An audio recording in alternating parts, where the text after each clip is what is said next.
Porque eso es un delito de omisión de socorro. Y se han callado como...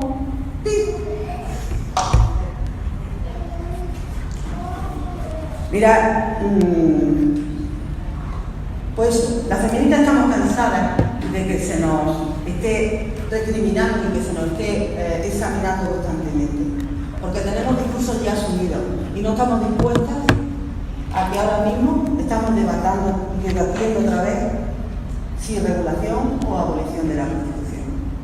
No, porque nos parece una justicia moral. Porque el sistema lo que quiere es tenernos entretenida, que es lo que estamos ahora mismo, en el debate y peleándonos unas con otras. Hoy con el Twitter, hoy las trans, hoy las no sé qué.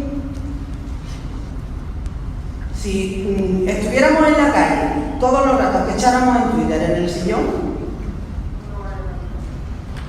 ¿no lo preguntáis? Si a lo mejor estuviéramos en la calle y denunciando todo esto, y en los grandes centros de prostitución, en los grandes polígonos, agrupándonos y sacando todos los días de la noticia diciendo que las feministas radicales y los feministas radicales han ido a no sé qué polígono o han estado en no sé qué puticlub diciendo abolición de prostitución, y abriésemos todos los días las noticias con pintadas o no sé qué, pues mira, a lo mejor no perderíamos el tiempo diciendo, mira, fulanita que no me ha dicho, mira esto lo que me ha dicho, ay, pero escucha esta, que me ha dicho Delf. Escucha usted, ¿qué me ha dicho Delf? ¡Qué irritación! ¡Qué irritación! Como si no nos hubieran apaleado. Mira, hicimos, cuando el debate de Granada, volviendo otra vez al tema de las universidades, cuando el debate de Granada hicimos una campaña como Granada abolicionista. Estamos creando plataformas en todas las capitales y las provincias para la próxima marcha abolicionista del 9. Hicimos una plataforma, Granada abolicionista, donde está la Bolaera, y nosotras trabajamos muchísimo con juventud. Nosotras de la Bolaera trabajamos muchísimo. Lo que más nos preocupa son víctimas de violencia de género y menores y adolescentes, pero por supuesto las víctimas de violencia de género también son las prostitutas, como podéis entender. Y entonces, bueno, presentamos el mismo día, hicimos una campaña que evidentemente no pudimos, como pasó en La Coruña, no pudimos que el debate se retirara porque estaba apoyado directamente por el Instituto de Estudios de Género de Granada. De hecho, una de las ponentes era la directora del Instituto de Género de Granada. Y a su lado estaba la decana de Trabajo Social de Granada, con un cacho de cartel así de grande, en una mesa así, que ponía zorroridad. Sí. Cuando llegamos, que estaba el frente de estudiantes allí con su bandera, y bueno, pues nosotros, claro, fuimos convocaron concentración en frente de estudiantes y fuimos a apoyarlo. Había 2 lecheras en la puerta, 2, no una, 2. Vaya que los estudiantes con las pancartas, no sé, le dieran a la decana, 2 lecheras. Y por supuesto diciendo que hay que ver, que los niños, que esto, que los terroristas, esto, que hay que ver. Y apelar con el discurso de los derechos humanos. Salieron a darle una charla sobre los derechos humanos. Casi nada. Eso es por lo de, ¿cómo se llama? La Asociación Pro Derechos Humanos, todos los colectivos estos tan maravillosos que tenemos, que es que como lo pintan todo tan bonito, son tan buenos, reciben tantas subvenciones para que hagan tantas cosas para mujeres prostituidas. ¿Qué iban a hacer ellos sin las subvenciones? A lo mejor eran menos buenos. Si les cortáramos el rollo a todas estas asociaciones y la pasta a todas estas asociaciones, mira, a lo mejor hasta eran abolicionistas. Escuche usted. Mira, cuando a mí me hablan de rito de la libre elección, yo siempre pongo un ejemplo. ¿Os acordáis de la serie de Kunta Kinte? Kunta Kinte, un rey de África, de un poblado de África, de una tribu, Y vinieron los americanos, los cogieron esclavos, se los llevaron a América y han luchado por sus derechos y por la esclavitud, por su libertad toda su vida. ¿Sí o no? ¿Acordáis? No, es que algunas chiquillos no se acuerdan. Yo lo explico. Digo, mataron en Cuba y así que se me corta el rollo. Pero bueno, aquí sí, aquí tenemos verdad. Entonces, Kunta Kinte luchó toda su vida por la libertad. Era consciente de eso, del estado de esclavitud que tenía. Ahora nos vamos a otro lado. ¿Os acordáis de la nani del señorita Escarlata? Lo que vino señorita Escarlata. Ella era esclava también. Y sabía que era esclava. ¿Luchaba por su libertad? No. ¿Los dos son esclavos? Sí. Pues ya está. Esa es la explotación del sistema. O sea, uno es consciente y lucha y otro se conforma. ¿Pero los dos son esclavos? Sí. Ni más ni menos. Mira, ahora mismo hay un problemón muy grande. Se me ha olvidado que estaba acabando de la universidad. En la universidad, ¿ya se me acaba el rollo? Sí. En la universidad ahora mismo se están dando en los máster GEMA, porque me lo han dicho así profesoras y profesoras de un altísimo nivel, que se están dando contenidos pro-regulacionistas, pro-vientre de alquiler y pro-queer. ¿Vale? O sea, la mercantilización del cuerpo de las mujeres se está poniendo dentro de los máster GEMA. Se está haciendo un adoctrinamiento de nuestros alumnos y nuestras alumnas dentro del máster GEMA. Sin otro tipo de comparación, porque no es que diga, mira, estos contenidos y frente a estos, para que no. Se dan literalmente. Pero es que en la Facultad de Trabajo Social se está dando la asistencia sexual como un hecho. ¿Vale? Se está dando. Y eso hay que decirlo. ¿Dónde están los rectores?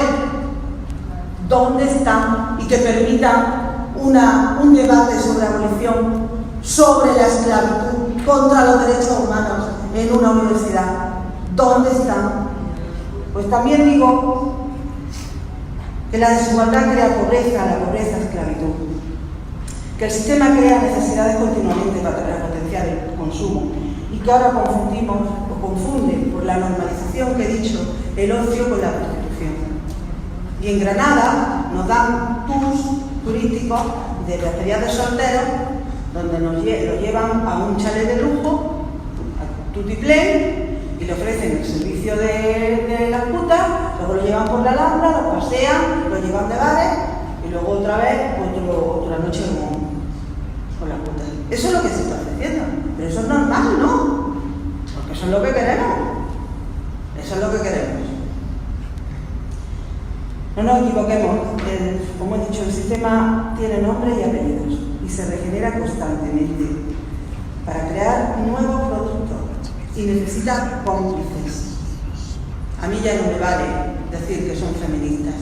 El feminismo, el sistema está vaciando de contenido al feminismo y llenándolo de patriarcado.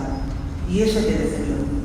Y cuando no sea feminismo, tenemos que señalar a las feministas que creemos de verdad en el feminismo, que somos las feministas radicales. Es decir, eso no es feminismo, aunque nos peguen, aunque nos apaleen, aunque nos digan las chorradas que nos dicen que cada día se están inventando un nombre y me niego a aprendérmelo.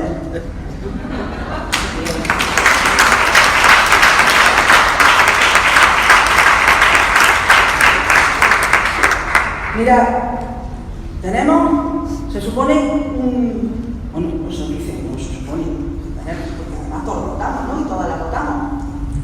Un gobierno progresista donde tenemos un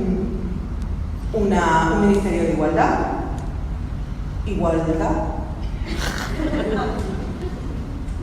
porque además yo creo que ya va a ser el ministerio de todo menos de igualdad y de igualdad. Ahí cabe ya todo, cuando en el feminismo cabe todo ya es el feminismo. Y bueno, pues tenemos una agenda política en la que las mujeres, la explotación de las mujeres, la violencia de las mujeres no está en la agenda, en la prioridad de ese ministerio. Desgraciadamente no. Está vendiendo otra historia, está llenando de banderas LGTBI que por supuesto las feministas no estamos en contra del movimiento LGTBI, al contrario, hemos sido las que hemos luchado por los derechos LGTBI desde siempre, pero ese no es el sueño político del feminismo, somos las mujeres, que no se nos olvide. Las feministas vamos a estar luchando codo con codo con todas las injusticias, porque esa es la igualdad, pero somos las protagonistas del feminismo, que no nos quiten ese protagonismo, por favor, no lo consintamos y denunciamos cada vez que recibamos un ataque y seamos sororas. Ya está bien de apuñalamientos por la espalda. Ay, no, porque no me gusta tu cara. Ay, no, porque esta resulta que era de no sé qué y no me gusta. Ya está bien, no estás conmigo contra mí. Eso no lo podemos consentir. Nos están dividiendo, ¿no lo veis? Nos están dividiendo más que nunca y divididas nos quieren. Tenemos un ministerio de consumo, porque a ese ministerio no le exigimos lo mismo que estamos exigiéndole que aborde lo de las apuestas, lo de las casas de apuestas. ¿Por qué no le obligamos las feministas a decir que aborde los anuncios de sexo, que aborde los anuncios de consumo de prostitución? ¿Por qué no se lo decimos? ¿Por qué no le decimos al Ministerio de Universidades que regule todo esto y que se preocupe y se ocupe de sus alumnas, de que no pasen estas atrocidades en sus universidades y que los contenidos que se están dando en las universidades sean verdaderamente feministas y de igualdad? Y no las teorías neoliberales que nos están metiendo constantemente. Mirad,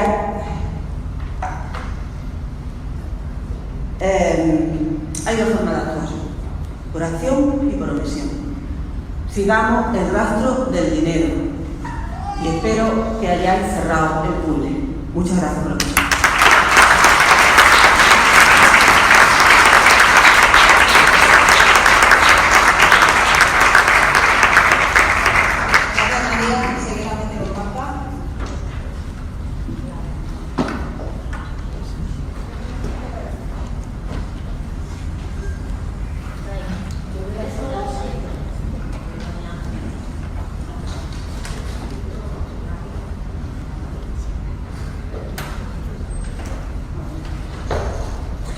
Bueno, pues hola a todas. Agradecer por supuesto la organización de esta jornada. Como nos decían, una de las cosas que hay que hacer es crear conciencia crítica y estos actos son muy importantes por eso. Pero sobre todo en una ciudad como Barcelona, que la están convirtiendo, como decían al principio, ¿no?, en uno de los principales puntos de turismo sexual. Entonces, que se hagan estos sitios pues es como más importante y más agradecer todavía. Yo vengo a contaros mi experiencia como activista abolicionista, básicamente. Voy a hablar en primera persona, no voy a hablar... es la primera vez que participo en algo así y no lo hago como portavoz de ningún colectivo. Esta vez voy a hablar en primera persona. Pero no es mi experiencia no es algo individual ni nada exclusivo que me haya pasado a mí. Nos está pasando a muchísimas feministas radicales, abolicionistas en general y a feministas radicales más en concreto, y esto está pasando en todas las latitudes del mundo. Cuando aquí en España en el 2018 empecé a notar la violencia hacia mí, la expulsión y ciertas actitudes bastante reprochables por ser simplemente por declararme abiertamente abolicionista en una organización, como sabéis, como la huelga feminista, porque esto es importante. Yo soy feminista, bueno, pues no sabría decir desde cuándo, pero abolicionista solamente me considero feminista abolicionista, que es una redundancia en sí mismo, desde la huelga feminista, ¿vale? Hasta que no llegó la huelga feminista, me considero incluso una de las culpables, porque fui una de las que más trabajó para que se desarrollase la huelga, fui una de las cofundadoras en Sevilla, ¿vale? Hasta que no llegó la huelga feminista, yo no conocí esa falta de consenso que se supone que hay en el movimiento feminista.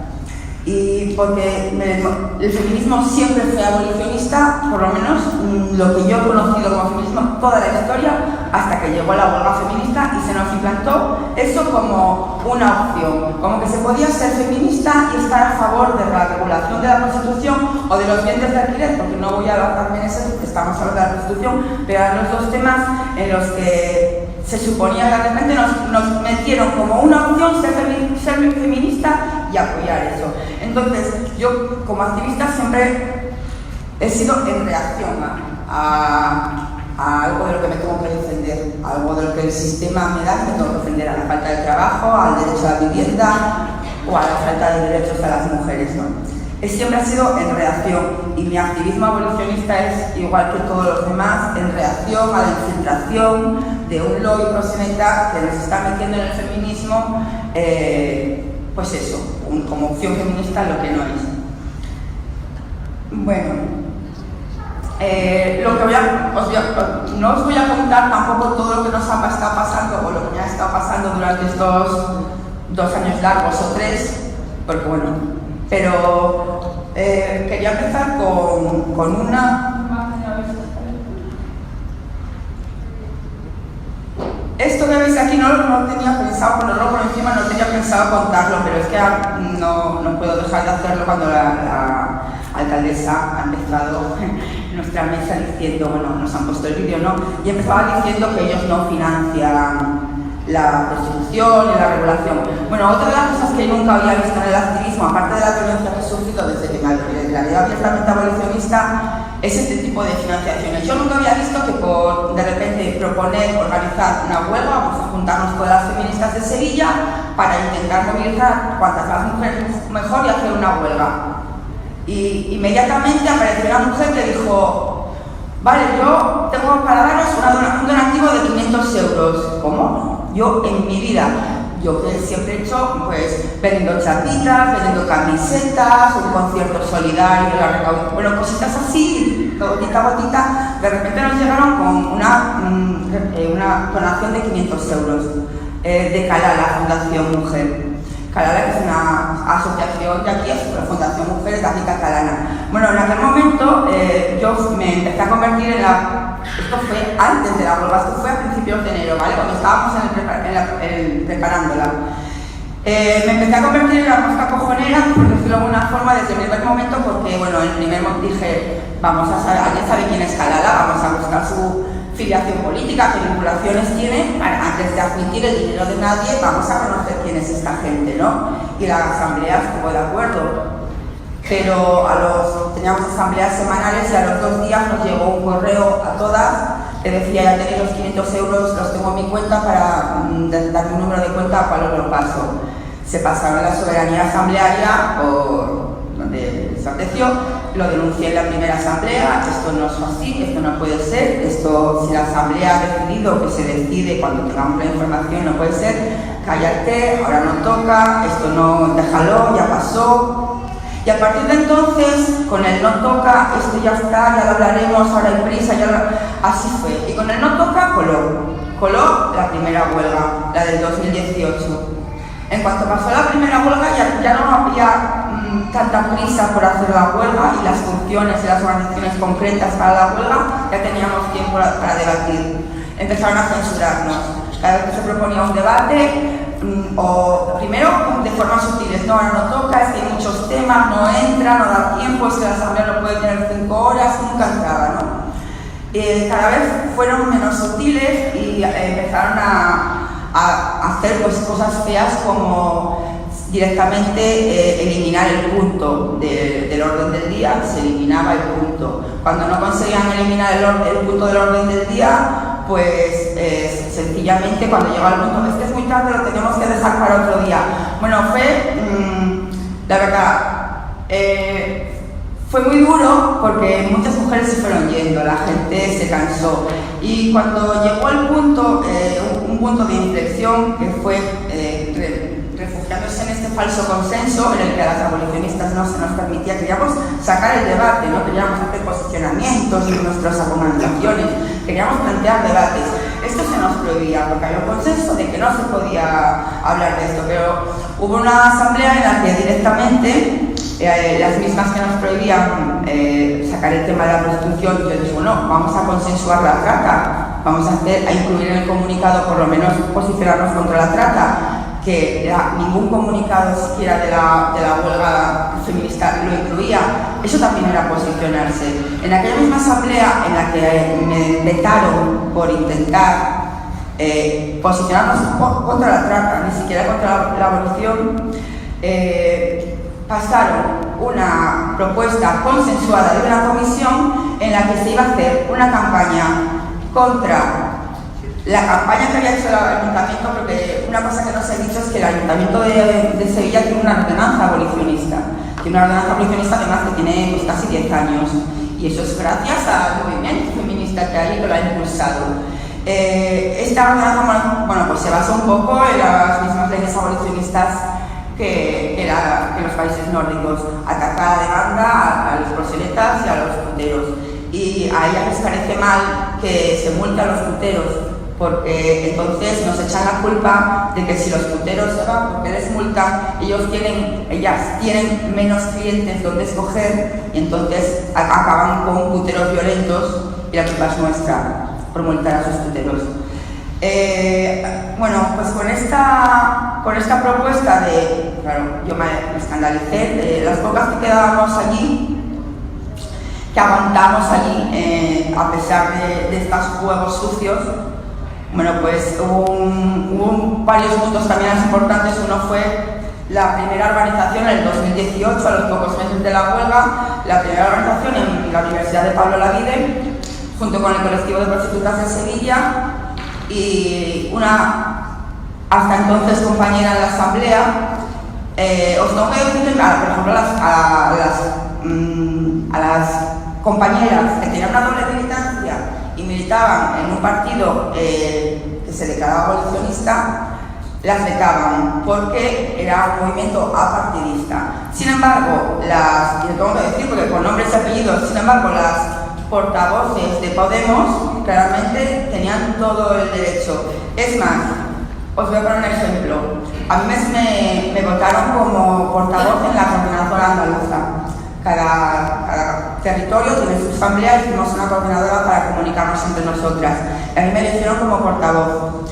Pues como me declaré abiertamente abolicionista, me censuraron con la disculpa de que no tenía acento sevillano. Entonces aquello era... no os va a sorprender, porque lo que yo estaba haciendo, si no renunciaba a ser portavoz sin tener acento sevillano, sorpresa, andaluzofobia. ¿Os suena algo? Vale. Esto es así desde entonces, ¿vale? Si estás en contra del porno eres pornófoba, si estás en contra de la prostitución eres putófoba, si estás en... A mí lo que me trae loca es lo de surrófoba, porque esa me la aprendí hace poco y me trae como un poco loca. Si estás en contra de los clientes del alquiler, pues surrófoba. Y bueno, todo eso. Esto es la retórica que usan, ahora es el fobia, porque bueno, hemos llegado a ese nivel, ¿no? Al principio nos han ido excluyendo de los colectivos feministas. No pasa nada porque nosotras mismas nos hemos ido reorganizando. De hecho, por eso estamos aquí. Yo a la gente que me ha traído aquí la conocía todas, estamos en un grupo que todas más o menos venimos de lo mismo, de que nos hemos salido de la huelga feminista porque esto es insoportable, que no se puede politizar así. Para politizar bien hay que conceptualizar bien. Y si no se conceptualiza correctamente, no acaba su vida. Y es un poco a lo que voy a llegar un poco a saltarme todas estas ejemplos, porque hay más ejemplos así un poco rápido, de primero nos echaron de los colectivos y luego ya buscan nuestra exclusión social. Os comentaba María antes de que protestábamos contra las charlas de las universidades de Coruña. Antes de eso también lo hubo en un instituto de SP. Y yo, bueno, pues como yo soy transmasisón, captadoras de prostitutas, bueno, ya veis la respuesta. Pero, pues no le bastó suficiente, y es que esto lo tengo que contar, no le bastó suficiente después de habernos separado de la huelga feminista. Cuando Vox entró en la Junta de Andalucía, hubo un llamamiento de hacer un movimiento feminista antifascista, y ahí nos volvimos a encontrar revolucionistas y abolicionistas. Yo en Asturias hace años sí que hice activismo antifascista y ahí les conté una experiencia que había tenido. Pues teníamos a un amigo en un foro, digamos, infiltrado de neonazis, y los neonazis estaban pasando mi foto pues, por publicaciones que yo había hecho antifascistas, ¿no? Y me avisaron. Entonces yo en esta asamblea antifascista feminista les dije, tener cuidado, no os expongáis tanto, ¿no? Tener cuidado a sacarnos fotos y tal. A ella le sirvió para eso, para ir a mi Facebook, porque yo les dije, yo en Twitter no tengo ninguna foto por eso, porque sé que hay unos neonazis que me andaban buscando y tal, pues mira, mi culo en salud. Entonces sirvió para eso, se fue a mi Facebook, sacó del Facebook la foto, ahora tuvo que rescatar, porque para encontrarlo de la resistencia antifascista tuvo que rescatar, y la publicó en Twitter, pues animando. Ese es el feminismo que tenemos, el putifeminismo que tenemos. No quiero, aunque hable así para eso, por algo personal que me está pasando, pero estos son los ataques que estamos viviendo y somos al mismo tiempo las que nos están, digo, ahora ya pasan a la exclusión social. No hay más que ver que esto es por el foro, por este foro, por publicar simplemente que veníamos a este foro, nos acusaban, esto está bien, ya está eliminado, nos acusan de venir aquí a planificar asesinatos de trans. Sí, así. Yo voy a, para acabar ya, porque no estamos sin tiempo, voy a, la reflexionada que yo he llegado con todo esto, ¿vale? Lo que os decía antes, un poco de que para politizar correctamente hay que conceptualizar correctamente. Inspirado un poco en lo que dice Amelia Valcárcel, de que el feminismo es el hijo no deseado de la Ilustración. Yo os digo que esta cuarta ola, por desgracia, es la hija no deseada del 15M. Muchas mujeres, toda esta cuarta ola que se ha ido enriqueciendo, es verdad que hay mucha gente joven, muchísima gente joven y hombres también, pero también hay muchísimas mujeres que venimos de ese activismo, porque lo que hizo el 15M fue invitarnos a despertar y a politizar, y las mujeres lo hicimos también, y aguantamos mucho machismo en el 15M, mucho machismo. En el 15M salías a tomar la palabra y luego te decían, tía buena, que te decían, oye gorda, según les viniese, porque el patriarcado lo tenemos en nuestras cabezas y la gente joven no está mejor. No nos confundamos. Pero os lo digo porque la Ilustración fue un movimiento cultural, intelectual muy fuerte, y el feminismo, como hijo de la Ilustración, está cargado de argumentos con los que politizar correctamente. No es el caso de la cuarta ola, tengamos mucho cuidado. Lo que decía un poco Ángeles también, de que el lenguaje crea el pensamiento, con eso se basan, tanto con los eufemismos para blanquear la prostitución, trabajo sexual. Lo mismo, otro tipo de prostitución, asistencia sexual. Y así nos la van colando, igual que nos han colado el cambio de sistema, llamándolo crisis como si fuese algo temporal, nos cuelan todo, con el lenguaje nos lo cuelan todo. No hay crisis, es desenfriamiento o desaceleramiento, ¿vale? Y con eso es a lo que están jugando, a blanquear todas las explotaciones y todas las opresiones que tienen las mujeres y a convertir en personas odiosas al mismo nivel de los racistas y de las homófobas a las radicales, a las feministas radicales. Así que simplemente deciros que ahora que hemos conseguido por fin quitar el mensaje peyorativo del feminismo, tenemos que conseguir que la gente sepa qué es el patriarcado, porque nadie dice, alguien está trabajando haciendo horas extras. Nadie, sabiendo lo que es el capitalismo, dice que ese trabajador o esa trabajadora hace las horas gratis libremente. Nadie. Pero sin embargo las mujeres, hasta que no consigamos sacar a la luz el concepto del patriarcado, que somos dos castas, que hay una relación de poder y que en una relación de poder nunca se elige libremente. Entonces, pues simplemente poner un poco el ojo en lo que ya había dicho tanto Ángeles como en el pensamiento, se crea por el lenguaje, y también un poco lo que había dicho Lluís Ballester, creo, bueno, que una de las puntos que él daba de las cosas que había que hacer era crear conciencia crítica. Lo segundo se hace con lo primero, con el lenguaje, argumentando claramente para que no dejes pie a ellas a tergiversar y a ellos. Bueno, pues nada más, muchas gracias.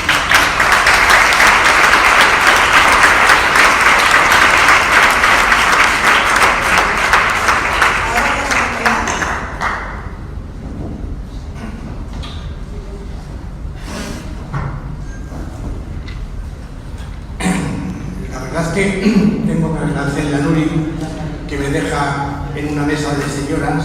Yo estoy muy contento de estar con vosotras sentado, pero la verdad es que yo he de ser sincero, yo que no estoy ni siquiera a la altura de esta gente. La mesa para mí me queda muy grande. Yo hago lo que puedo, lucho en lo que puedo y ayudo como puedo, pero la verdad es que ni siquiera tengo el conocimiento de todo lo que aquí se ha dicho. Y en esto tengo que ser muy honesto y muy transparente. Dicho esto, la primera persona que habló, un señor que dijo que, me quedo con sus palabras porque dijo, soy un cincuentañero. Pues imaginaros, yo soy un setentañero.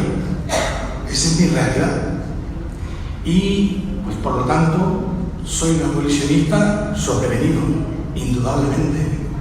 Imaginaros un hombre que nació en el año 1950 en Santiago de Chile, que yo vivo aquí desde el año 1973, es decir, cuando murió Salvador Allende. O si no, yo estaría en Chile. Bueno, dicho esto, porque afortunadamente lo que yo puedo expresaros con toda tranquilidad, que me es complicado y difícil, deciros que esta asociación a la cual yo pertenezco nació con un objetivo. Éramos unos vecinos nuevos en este barrio, porque lo que yo quiero hablar es un poco de mi asociación y por qué somos abolicionistas. Es que vivo en una calle que está a 4 minutos de aquí andando, en pleno centro de Barcelona, y es una calle de prostitución, la calle Robador, la famosa calle Robador. Bueno, pues soy un padre de 4 hijos, 3 hijos varones, una niña, soy abuelo, feliz, tengo un nieto y una nieta, pero es que tengo un hijo disminuido, que vive conmigo. Pues, por razones obvias no lo he podido traer, pero él no ha querido participar, a mí me hubiese gustado. Aquí están dicho cosas muy importantes que yo podré hablar con él. Él tiene muchos problemas, como vosotros imaginaréis, pero a partir de aquí, pues el grave problema que tuvimos muchos vecinos era que nuestros hijos pues no podían salir a la calle con tranquilidad, porque veían cosas que nosotros entendíamos que no son correctas y no tenían por qué verlas. Porque a mí la prostitución, como comprenderéis, no me afecta. Yo no tengo absolutamente nada contra las prostitutas. Nosotros vivimos, los que pertenecen a la asociación, lo que tenemos problemas es que nuestras mujeres no pueden estar paradas un par de minutos en la calle si no se les acerca un putero y le preguntan cuál es el precio, porque ellos no hacen diferencia entre una putero y cualquier otra mujer, las tratan a todas iguales. Esto es así. Pues como comprenderéis, yo no puedo aceptar esto y entonces pues me di cuenta de que como queríamos luchar en contra de la prostitución, una de las fórmulas para hacerlo bien es hacerse abolicionista. Y por eso estoy con vosotras y por eso continuaré estando con vosotras y a ser posible. Yo sé que Nuri lo va a decir al final, pero yo me comprometo que el próximo año haremos el 4º foro de las ciudades abolicionistas en Barcelona. Dicho esto, y ya lo decía, que no tenemos nada contra las mujeres, nosotros sí que nos damos cuenta cómo están explotadas y realmente esa es la finalidad de nuestra causa. Porque fijaros, yo tengo grabado la muerte de Lili, no sé si os acordáis. Bueno, pues oye, Lili es una mujer que murió en un hospital después de estar secuestrada, agredida y explotada, esto es una realidad, sexualmente casi las 24 horas del día. Lili era una mujer que salía a las 8 de la mañana y a las 4 de la tarde se cambiaba ropa y a las 12 de la noche se volvía a cambiar ropa. Esto lo hacía en la calle, porque es que yo vivo en la calle Robador, o sea, yo cada vez antes de ir a acostarme veo cómo está la calle. Bueno, estas mujeres también es difícil que hablen con los vecinos cuando tienen sus problemas, porque están siempre vigiladas, ¿no? Si tienen que ir al médico, se dejan acompañar por madames. Yo voy a explicar una cosa que aquí no sé cómo lo veis vosotras, porque yo estoy aprendiendo. En la calle Romador existen 3 Madán. Yo invité a gente que piensa distinto a mí, porque el Raval está lleno de soluciones muy distintas. Claro, aquí hay mucha gente a favor de Colau, como comprenderéis, Colau, estas cosas, ella antes, el vídeo que vimos al principio, pues ella lo niega, pero yo de esto sí que tengo alguna cosa que puedo decir. Existe una asociación que se llama Ámbito de Prevención, que es una asociación del Raval, ¿no? Pero que ocultan muy bien lo que hacen, lo ocultan muy bien, de forma paralela. Es decir, esta gente recibe dinero y de forma paralela hacen cosas, como por ejemplo, cómo se le pone un preservativo a un hombre, se lo enseñan, y con dinero público, ¿vale? Esto nosotros lo hemos podido averiguar bien. Y actúan como si fuesen putas libertarias del Raval y reciben dinero del ayuntamiento. Yo esto se lo he dicho en las audiencias públicas, después de esperar 4 horas para hablar 2 minutos. 2 minutos. Bueno, es que yo tengo aquí mi programa y si no me pierdo, ¿no? Me tenéis que disculpar. Bueno, lo de las Madame, aquí en la calle Robador existen 3 mujeres que dicen que son prostitutas. Elizabeth, que es una chica argentina, Ana, que es una mujer brasileña, y la señora María, que es una señora catalana. Estas mujeres tienen repartida la calle Robador y ellos dicen que tratan muy bien a las mujeres. Ellas se dicen que son prostitutas, no son prostitutas, son las que cobran 5 euros por cada vez que alguien sube a la habitación. Aquí, claro, tenéis que pensar que el Raval es un barrio pobre. Aquí, si tú pasas, oyes rápidamente, yo que soy yo, a mí ya me conocen, me respetan, pero no sé hasta cuándo, porque yo como cada vez voy más fuerte contra ellas, pues sé que más tarde o más temprano tendré problemas. Porque no os perdáis, si estoy jubilado, yo me tendría que dedicar a otras cosas, y me gustaría hacerlo. Yo creo que ya no me toca ni pelear contra el ayuntamiento, ni ocuparme de la prostitución, ni montar todas estas historias, porque yo ya podría disfrutar mi vida. Lo que sucede es que afortunadamente tengo un problema. A mi mujer le quedan 3 años o 4 para jubilarse, entonces yo pues seguiré luchando. Esa es mi realidad. Digo esto porque montar todo esto no creáis que es fácil. Nos cuesta mucho, tanto a la escuela como a quien habla, porque afortunadamente yo tengo un buen trato y bastante preferencial en UGT, y la verdad es que Nuria me ayuda bastante también, porque ella es la que conoce todo el sistema para poder hacer estas cosas. La policía siempre nos dice, aquí en Barcelona, de que ellas no pueden hacer nada si no hay una denuncia. Estas mujeres jamás van a denunciar nada. Si les pegan, pues les pegan. Lili era una mujer que no solamente se cambiaba de ropa, sino que a veces andaba con los ojos negros. Al principio era muy acosadora, pero yo la conozco desde el principio que comenzó a trabajar. De hecho, a mí muchas veces me invitó a la cama y entonces yo le decía, oye, que no te percatas que soy vecino, porque ella al principio no hablaba castellano. Luego ya pues, comenzó a hablar y empezó a entender más. Su vida fue muy terrible, fue muy dura. Yo una sola vez, aproximadamente un mes antes de que se muriera, estaba con los ojos negros, porque le habían pegado y seguía trabajando. Y tenía unos varices que yo, ¿sabes qué pasa? Que no lo he dicho, pero yo es que he sido enfermero y eso es toda la vida, ¿vale? Y yo, como la veía, me daba pena. Esta es una realidad, esto fue así. Nuestros vecinos del entorno, que están sensibilizados y a favor de la abolición, pero los que están más lejos de la zona en la cual yo vivo, pues quizás no están sensibilizados. Y aún así, habiendo vecinos que están sensibilizados, la verdad es que su participación, aparte de pagar una cuota en la asociación, poco más fácil. La gente tiene miedo.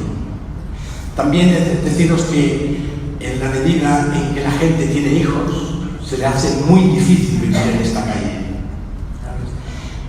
yo no voy a decir que el ayuntamiento todo lo que hace lo hace mal. Hay cosas que hace bien, pero resulta que las cosas que hace bien, lo que no se percata, ¿para quién las hace? Es decir, en nuestra calle no solamente está la prostitución, sino que además está la prevención, los sitios estos donde se pueden pinchar los drogadictos. Por lo tanto, ya a las 7:30 de la mañana, 8 de la mañana, ya empiezan a pasar los drogadictos para pincharse, y el que está robado no se pincha, sino que solamente se les da el pan para que se pinchen en la calle. O sea que yo ahora me he visto abocado que tengo que dedicarme a hacer fotografías para enviar la cantidad de jeringuillas que están alrededor de mi barrio, del parque, por ejemplo, que está muy cerca de la Filmoteca, donde cada día vienen niños escolares a jugar al parque antes de ver una película, y yo tengo que correr ante los profesores y decir, oye, pues revisar que no haya jeringuillas. Pues es una vida difícil, complicada, compleja, pero que yo de momento estoy dispuesto a continuar luchando por ello. Estos foros indudablemente que sirven para sensibilizar a la gente. La mayoría de vosotros estáis todos sensibilizados, no me cabe la menor duda. Que ninguna mujer se prostituya porque quiere, yo ya lo tengo claro. Es decir, sino que siempre se ven obligadas por los motivos que sean económicos, y mayoritariamente en mi calle es una trata. Mayoritariamente es una trata. Pues bueno, ya expliqué que nuestras mujeres tampoco pueden salir a la calle, y así se suman los problemas de convivencia que generan sobredosis, y es una calle estrecha y hay una sobreocupación del espacio público. O sea, nuestros hijos, nuestros nietos, pues ven todo lo que a mí personalmente me gustaría que no viese. El gobierno municipal que tenemos actualmente no cumple la ordenanza municipal. La ordenanza municipal de Barcelona al menos permitiría multar al putero. Esto no se hace. Directamente en la calle Armador no se hace. ¿Vale? Y también nos gustaría saber qué ha pasado con las promesas electorales de los socios del gobierno. A mí me hubiese gustado que aquí el compañero Borboni hubiese estado. En el primer foro estuve, yo le di la palabra y él me dijo de que esto lo iba a hacer. Que sepáis que yo he tenido la posibilidad de hablar 1 minuto y medio con el señor Pedro Sánchez. Porque yo molesto, cuando él viene aquí, yo molesto.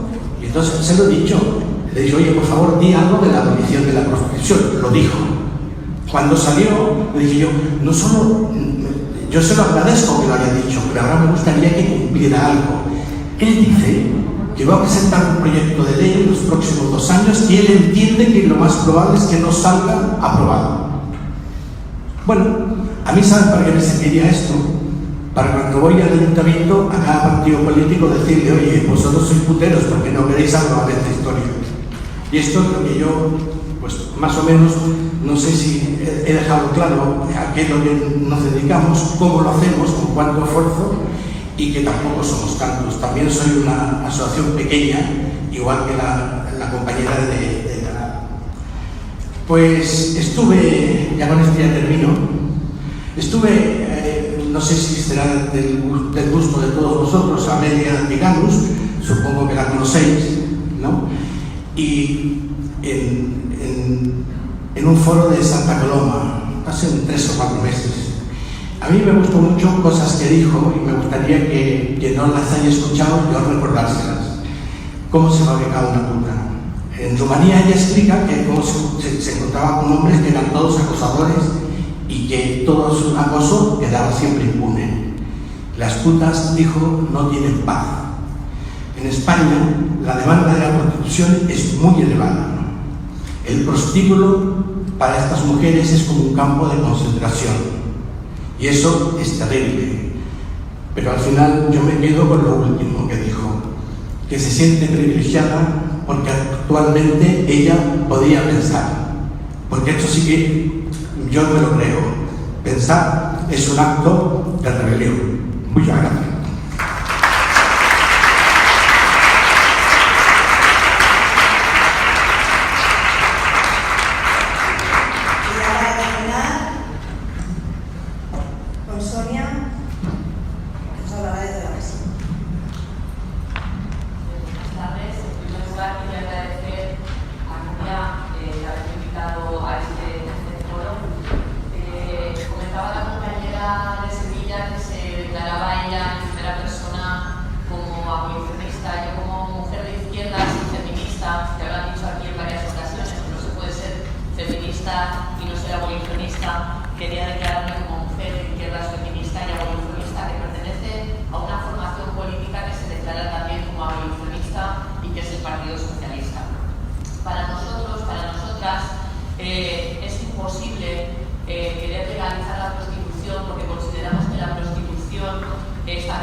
automáticamente se convertirán en derechos sexuales los de cualquier hombre, tengan las capacidades que tenga. Por lo tanto, se tiene que estar muy alerta ante estos discursos que nos comentaba la compañera. También han salido a lo largo de la tarde que no se centran única y exclusivamente en el tema de la prostitución, aunque me ceñiré a este tema. Estamos hablando de los mismos discursos, de la misma teoría sustentada por el sistema patriarcal y por el machismo cuando hablamos de los vientres de alquiler, cuando hablamos de la cosificación del cuerpo de las mujeres y cuando estamos hablando, como se ha comentado también esta tarde, de la pornografía. Comentaba Ángeles que citamos un poco a Victoria Sau, me ha hecho mucha gracia porque antes de venir he cogido el diccionario ideológico feminista de Victoria Sau para recordar, ella que fue profesora mía en el máster de estudios de las zonas, que decía ella cuando definía la prostitución. Y aparte de la definición maravillosa que ha hecho Ángeles, al final de esa definición, Victoria Sau decía que no nos creamos cuando nos dicen que es el oficio más antiguo del mundo, porque lo que hace el discurso imperante, el discurso machista y patriarcal imperante, es decirnos que es el oficio más antiguo del mundo para hacernos creer que existía, que existe y que existirá. Y eso se queda en nuestro marco mental y por lo tanto en el marco mental de la sociedad. Y decía también Luis, no sé si lo recordáis, el profesor de Sasillas, que explicaba un videojuego en el que tú podías violar a una mujer y el final en el que se podía convertir era incluso el asesinato para que ella no pudiese verbalizar que se le había violado, que se le había agredido sexualmente. A mí me gustaría, porque hay algunas de nosotras, Rocío, Inma, Irene, estábamos en la presentación de un libro precioso que se titula Impatibles. Y esas mujeres, las impatibles, las autoras de ese libro, nos decían que era necesario hacer contrarrelatos a los discursos oficiales que nos han estado vendiendo a lo largo de la historia el sistema patriarcal y gracias a los cuales se perpetúa esa relación de poder de los hombres sobre las mujeres. Y a mí me gustaría, cuando he escuchado a Luis, me he acordado de un mito grecorromano también, que hablaba de Lala. Lala era una ninfa y su nombre Lala significa, en griego clásico significaba hablar.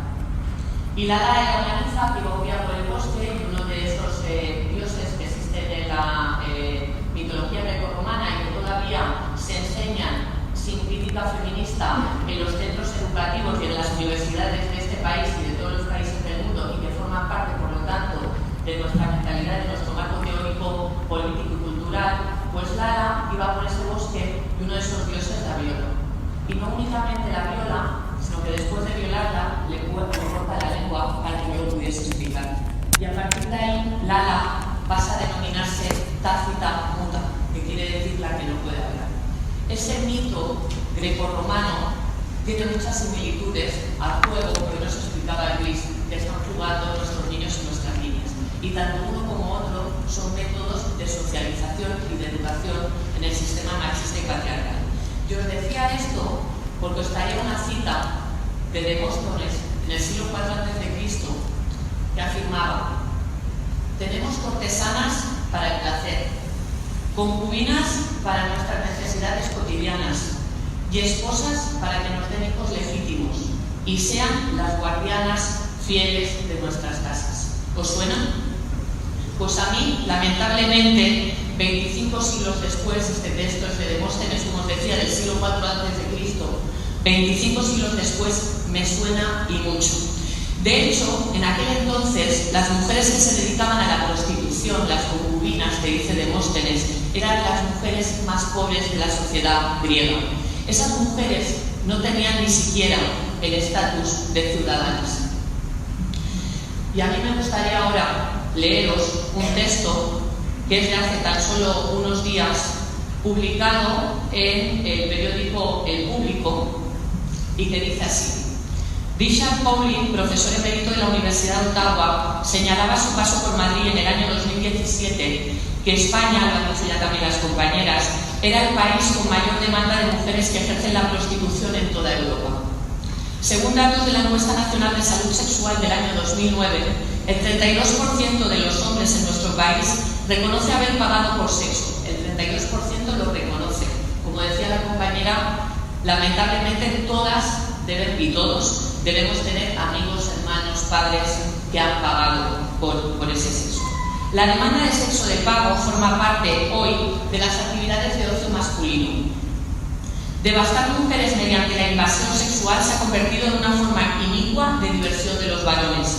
En los chats, los puteros intercambian información de los lugares más económicos para las felaciones, de la llegada de carne fresca, zulos, rotondas o pisos, o sobre la procedencia, o sea, estamos hablando de ciudadanía, de la procedencia de las mujeres orientales, africanas, eslavas o latinas, datos que, por lo que se aprecia, despiertan gran interés para ellos. Estamos hablando de mujeres y la condición de ciudadanía en el siglo IV, de antes de Cristo, de la Grecia clásica, y estamos hablando de mujeres y la condición de ciudadanía en el siglo XXI en España y en Europa. Y al final, decíamos que la prostitución la ejercían las mujeres más pobres en la antigüedad, y en la actualidad el precio de las prostitutas lo marcan básicamente dos factores, nos digan lo que nos digan las supuestas progres y los supuestos progres: el hambre y la edad, que no nos engañen. El precio de las prostitutas en las calles de Barcelona lo están marcando el hambre que tienen esas mujeres que tienen que ejercer la prostitución y la edad que tienen. Por lo tanto, lo decía también la compañera de Sevilla, basta ya con el mito de la libre elección. ¿Es la prostitución un trabajo para todas o es solo un trabajo para unas cuantas?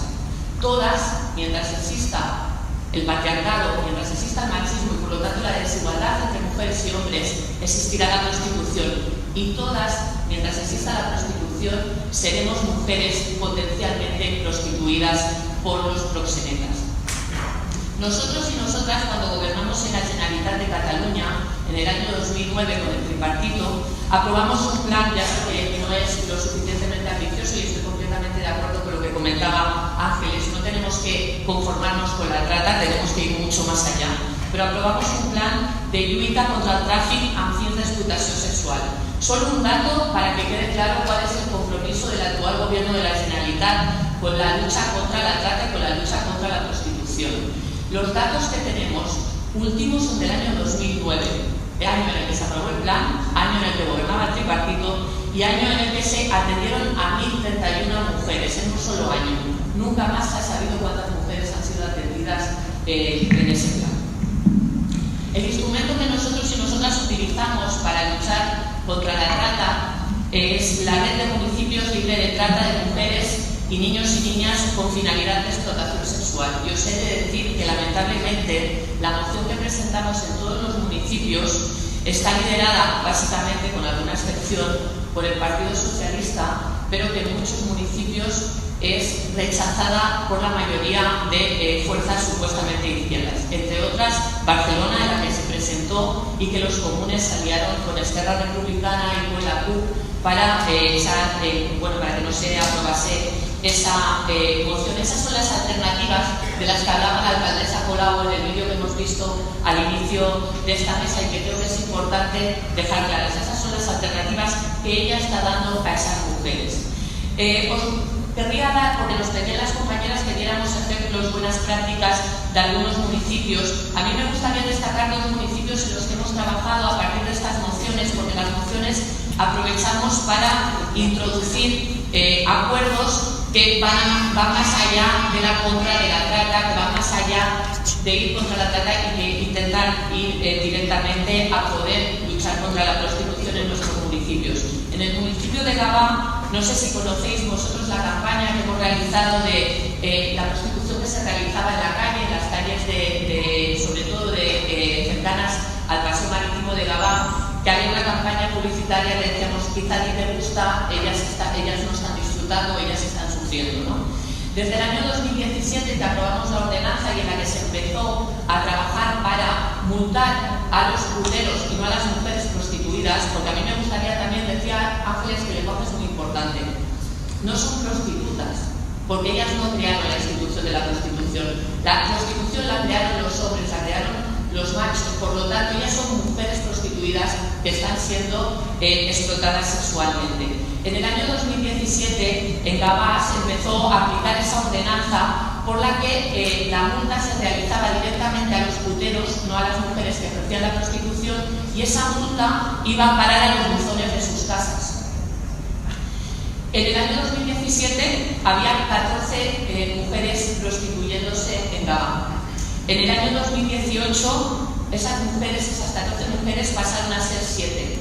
Y en este último año, en el año 2019, hay solo 2 mujeres prostituyéndose en Gabá. Eso indica claramente que la oferta está completamente vinculada con la demanda y que la demanda está completamente vinculada con la oferta. Por lo tanto, en el momento que consigamos que nuestro país sea un país 100% abolicionista, habremos acabado con mujeres que se están prostituyendo, no únicamente en las calles, y a mí con esto me gustaría acabar. Lo ha comentado también, se ha comentado también anteriormente, lo ha comentado Ángeles. A partir del decreto de 112/2010 aquí en Cataluña, se legaliza la actividad sexual en algunos espacios privados, siempre y cuando se pueda constatar que las mujeres prostituidas están viviendo en ese mismo local. Y eso lo que hace es que haya un incremento muy notable y muy importante del consumo de prostitución por parte de los puteros. Por lo tanto, yo creo que es muy importante denunciar, porque muchas veces en muchas ciudades nos dicen: es que no podemos hacer nada porque están en pisos, es que no podemos hacer nada porque no es prostitución de calle. Se puede hacer y se debe poder hacer. Y de hecho los compañeros y las compañeras de Mataró están utilizando también las ordenanzas municipales para prohibir que se habla de ese tipo de locales. Porque yo quiero dejar una cosa clara antes de acabar, que la única diferencia entre una mujer que se tiene que prostituir en la calle y una mujer que se tiene que prostituir en un piso es que en el segundo lugar tiene el espacio climatizado, pero la prostitución y la vejación es completamente la misma, aunque nosotros vivamos más tranquilos y más tranquilas porque así no las vemos. Muchas gracias.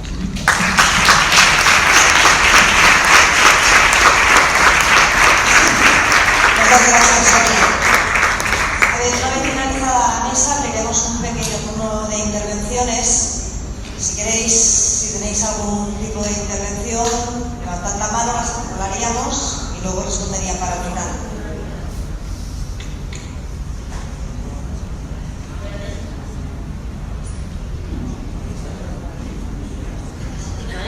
¿Nadie? Vale. Sí. ¿Sí?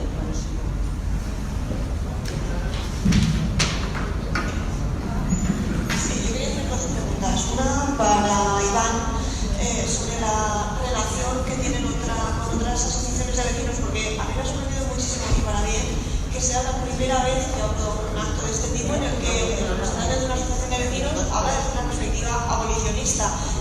Siempre he visto a las intervenciones de otras asociaciones de vecinos por lo general.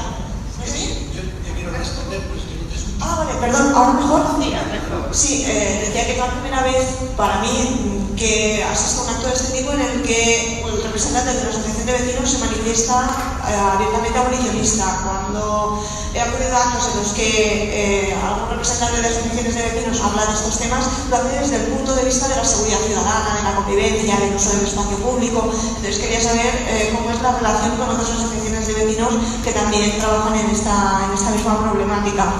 Y para Sonia, hablaba sobre la demanda en Gabá y yo quería saber un poco la evolución desde que se cerró el Riviera y este tipo de centros, cómo ha afectado y cuál ha sido la valoración que se hace. ¿De aquí se puede? ¿Se escucha? Mira, sí, nuestra asociación ahora es abolicionista. Hasta ahora nosotros lo que queríamos era no tener prostitución en la calle. Esa es nuestra realidad. Tú me dices, ¿y el resto de las asociaciones cómo trabajan? Bueno, pues entre nosotros hay una cosa que nos ha unido, pero no solamente en el trabajo, sino es que nos ha unido en Barcelona, es el tsunami. Pero el tsunami no tiene absolutamente nada que ver con la prostitución, sino es que viene más que por un problema que aquí ahora se dice que es superior, que es los narcopisos. Entonces, en el Raval, con la misma realidad de que yo, por ejemplo, participo en Acción Raval, que es una asociación que lo de la prostitución te da exactamente igual. Claro, cuando tú vives en un piso donde no solamente hay prostitución, sino que también hay drogadicción y los drogadictos por la calle, y hay una asociación que la mantiene el ayuntamiento y que le da dinero para que compre y les dé el PAX, para que se puedan pinchar la calle, como comprenderás, eso es un problema superior para nosotros y al final pues nos hemos unido por eso. Pero lo que sí es cierto, que esto nos permite ir conociéndonos, vamos hablando entre nosotros y yo siempre digo lo que yo pienso y soy respetado en ese aspecto. Es todo lo que te puedo decir. No sé si te he respondido lo que tú querías preguntar, pero eso es.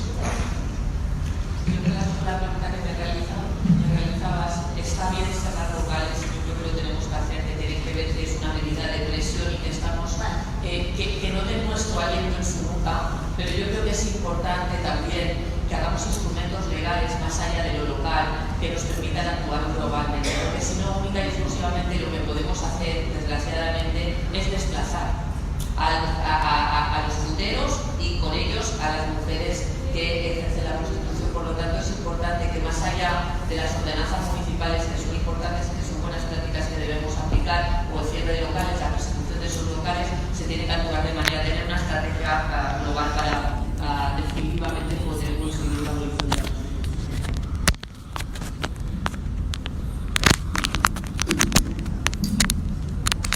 Por atrás.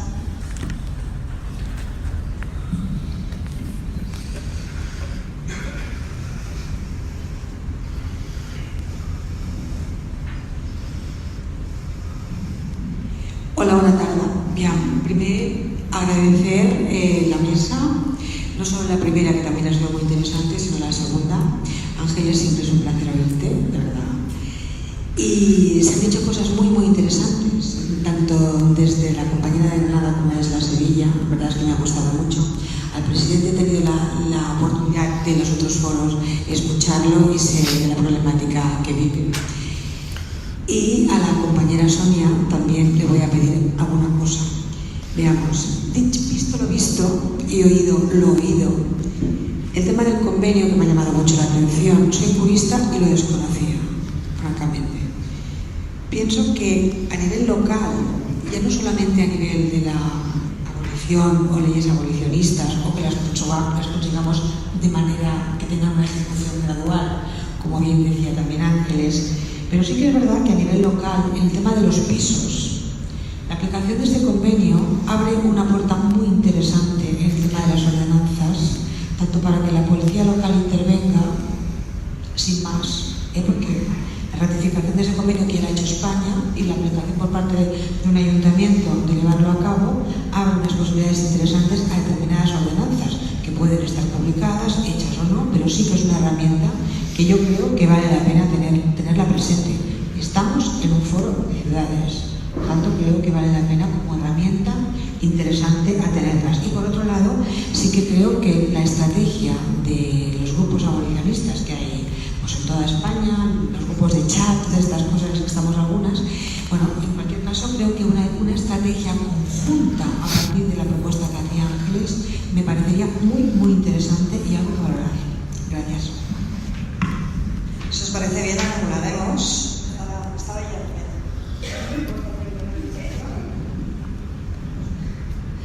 Hola. Estamos viendo que hay como dos líneas de actuación, más que definir el problema que hemos visto, ¿no? Que sería la policial y penal, ¿no? Por decirlo de alguna manera, la que reprime, ¿no? La práctica de los puteros.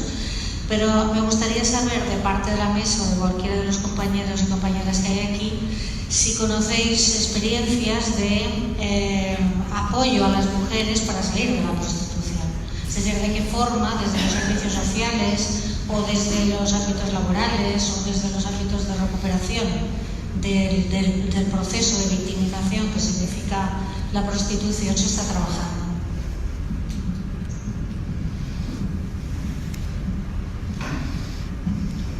Hola a todas. Yo tenía dos preguntas. Una es para Sonia, que hablabas de las políticas de Gabá. Bueno, yo las conocía y me parecen muy buenas, pero sí que me gustaría saber es, aparte de las cifras de que las mujeres en prostitución han reducido, es qué herramientas les hemos dado a esas mujeres para que esa reducción haya sido efectiva, porque reducirlo solo a un número de que no están, lo que tú decías, bueno, pues porque están en el pueblo de al lado, ¿no? Entonces, en Gabá han sido muy efectivas, evidentemente, pero para ellas no les ha solucionado nada. Y después, respecto a lo que ha dicho Ángeles y María, me gustaría quedarme con la parte del puzzle y con la parte del convenio. Y entonces yo hago un clic y digo, tenemos un partido en el gobierno que estaba en la legislatura anterior, que es el PSOE, que se declara abiertamente abolicionista. ¿Por qué el PSOE no ha aplicado ese convenio cuando ha estado en el poder y ha podido hacerlo? Porque me hubiera encantado que un partido que se declara abolicionista, que me parece bueno declararse, hubiera pasado de las palabras a los hechos. Y bueno, esas son las dos preguntas que tengo. Gracias.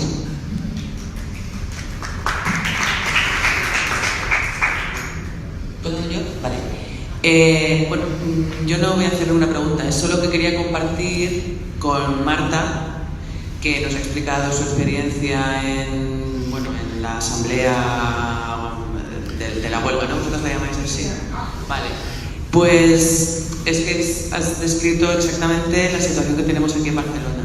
O sea, la semana pasada o la anterior, no me recuerdo ahora, estuvimos en una asamblea, las famosas asambleas de Caladona, y pasó exactamente esto. Bueno, y no solo pasó eso en esa asamblea, es que es un proceso que llevamos viviendo como mínimo desde el año pasado, que es cuando yo entré en esta locura que es el feminismo.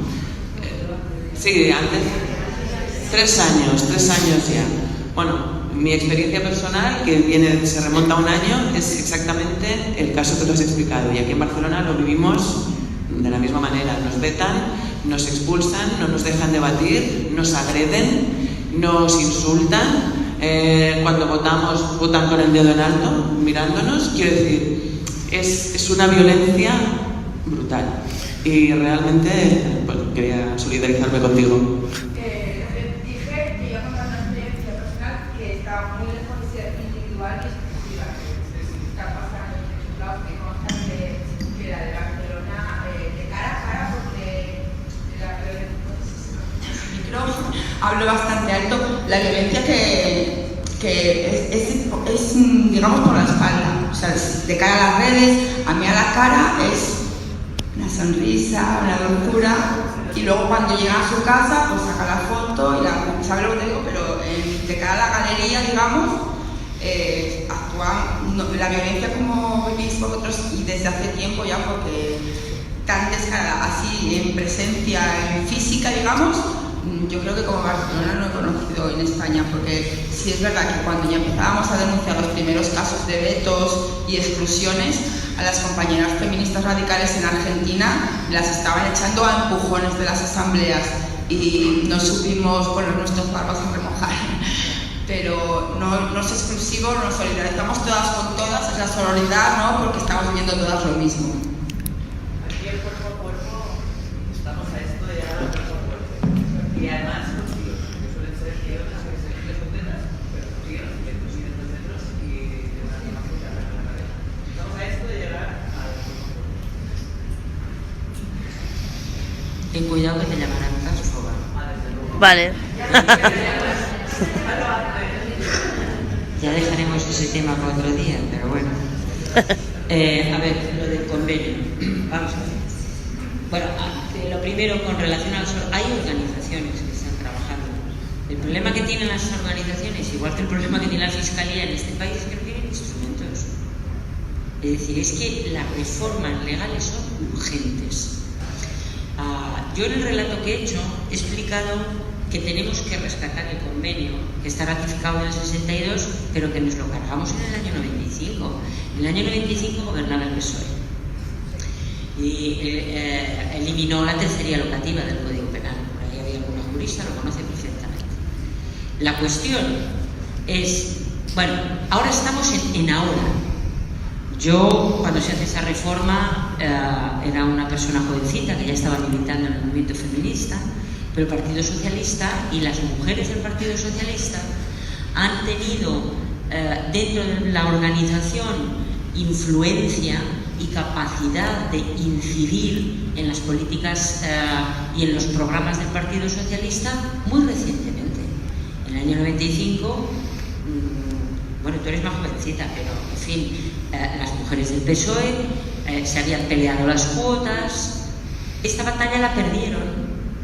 Y Sin embargo, en la época de Rubalcaba, el programa electoral que hace Rubalcaba reintroduce el concepto de abolicionismo y hace una propuesta muy concreta que después viene arrastrándose hasta nuestros días, que es recuperar aquella tercería locativa, es decir, reintroducir en el Código Penal la tercería locativa. Pero es cierto que de facto la reforma del 95 lo que vino a hacer fue eliminar el vínculo que teníamos con este convenio. Y yo lo que estoy diciendo es que ese vínculo hay que recuperarlo y que demos muchos espacios para recuperarlo. Hay que hacer la reforma que corresponde al Código Penal y eso es Congreso de los Diputados. Compañera, ya llevas tarea. Luego tenemos, es verdad que el instrumento, como instrumento ya ratificado, tiene derivadas para la política municipal y para las políticas autonómicas. Por tanto, vamos a tratar de promover iniciativas a quien le corresponda y en todo caso las propias organizaciones lo que sí pueden hacer es hacer propuestas a los plenos. Bueno, yo me imagino que aquí pasará como en el Ayuntamiento de Madrid, habrá algún instrumento de participación, ¿no? Si no somos capaces de que los partidos políticos lo asuman, que lo lleven las propias organizaciones, juntaros, juntaros, porque al menos nos va a servir para quitar algunas caretas. Es decir, bueno, sí, yo quiero escuchar a Colau, que está en contra del proxenetismo, es que no se lo he escuchado todavía. Que no lo está. Entonces, obligar a que se pronuncie en el Pleno, ¿cómo? A través de ese instrumento. Un instrumento que ha ratificado por el Estado español y que, por tanto, debe de ser de obligado cumplimiento en la parte que le toque, a través de las ordenanzas municipales, en las comunidades autónomas lo que toque y en el Gobierno de España lo que toque. Y yo voy a ser muy clara. Nosotros estamos en coalición con un partido político que no es abolicionista, no lo es. Pero la mayoría del Congreso sí es abolicionista. Ahí lo dejo. A ver, te voy a responder lo que has dicho tú de lo de las asociaciones. Ahora mismo, eso es tuyo, ¿verdad? El tema de la Constitución es muerto para las entidades. Para las entidades locales, pues sobre todo, que son las que en primer lugar tienen el problema. Entonces, ¿qué hacen? Pues le dan una serie de subvenciones, tanto a las comunidades autónomas como a las entidades locales, le dan una serie de subvenciones y ellos se apañan. ¿Qué hacen estas entidades? Unas trabajan muy bien, algunas entidades trabajan muy bien, organizaciones sin ánimo de lucro, y además son abolicionistas, muy bien. Tengo el ejemplo de Ada de Algeciras y de gente que además muy duro.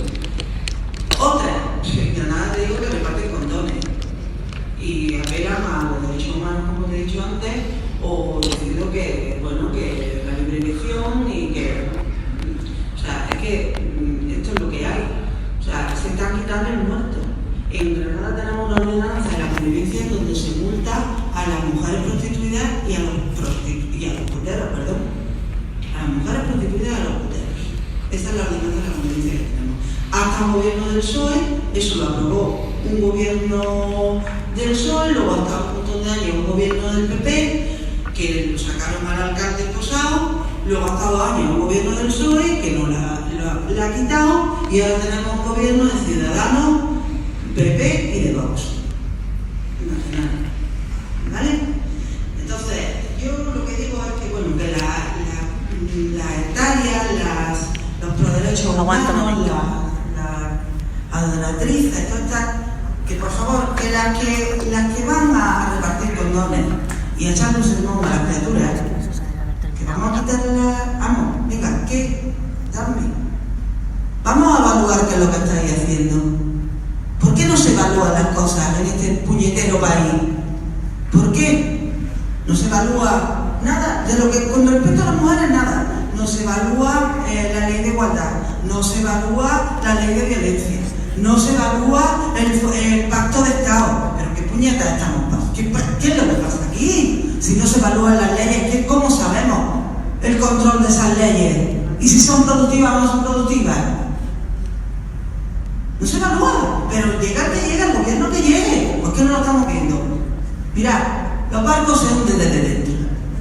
En las primeras elecciones de abril, me consta que no se llegó a un acuerdo precisamente por la ministra Campbell Calvo, porque ella quería igualdad y las compañeras del PSOE lo saben. Ella quería igualdad y vieron otro que era de ella, y tuvo que haber otras elecciones. Y aquí, ¿qué pasa? Que hay partidos patriarcales y los partidos patriarcales mandan los tíos y a las mujeres nos ponen de moneda de cambio, y eso es lo que ha pasado, y eso hay que decirlo muy claro. Y los barcos salen desde dentro, y el feminismo lo están rompiendo desde dentro, y la izquierda la está rompiendo desde dentro, y eso hay que decirlo ya sin ningún tipo de complejo.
Bueno, yo ya me despedí antes, ya lo dije. Yo os invito a que el próximo año, pues a ver si somos mucho más y podemos hacer el cuarto, igual que ahora hemos hecho el tercero. Muchas gracias.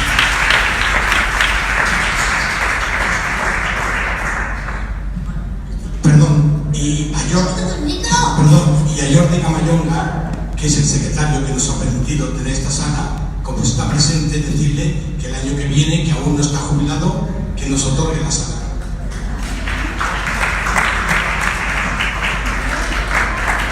Y también tengo que dar las gracias a dos compañeros que están aquí de UGT, que son la gente del sonido, que si no fuese por ellos, esto tampoco se pudiera hacer.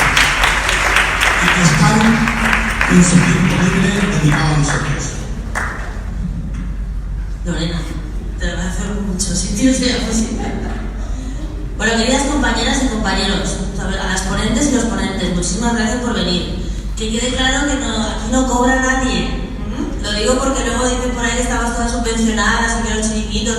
Yo he llegado a leer un chat que decía que esta asociación que yo represento, que estaba trabajando para el Ayuntamiento de Ada Colau. Casi me muero de aquí grabando entero, ¿no? O sea, estáis absolutamente muy mal informados. Chicas, me repito en lo que he dicho al principio. Aquí hemos hablado de muchas cosas. Yo me voy esta vez con muchas cosas aprendidas. Creo que tengo el apoyo del presidente de la Asociación de Vecinos para decir que la próxima vez que nos veamos aquí ya habremos ido al ayuntamiento para que se cumpla ese convenio que Ángeles nos ha dicho. Es un compromiso de este tercer foro, si a todas os parece bien, que Barcelona lleve eso a su ayuntamiento. Y recalco lo que he dicho al principio. Estamos a las puertas del 8M. No vamos a dejar que nos lo roben. Nadie. El 8M es el día de las mujeres que hemos sido oprimidas desde que nacemos por ser mujeres. Ser mujer no es un sentimiento, señores. Ser mujer es un hecho biológico que nos determina para el resto de la vida. El que cree que ser mujer es un sentimiento es porque precisamente no sabe lo que es ser oprimida desde que nacemos, para que nos mercadeen, para que nos discriminen y para que nos traten como seres de segunda. Así que no vamos a perder esa batalla. El 8M es nuestro, el feminismo es de las mujeres, solo de las mujeres, y no habrá paz para quien no lo disputa. Abolición o revolución, compañeras. Muchas gracias.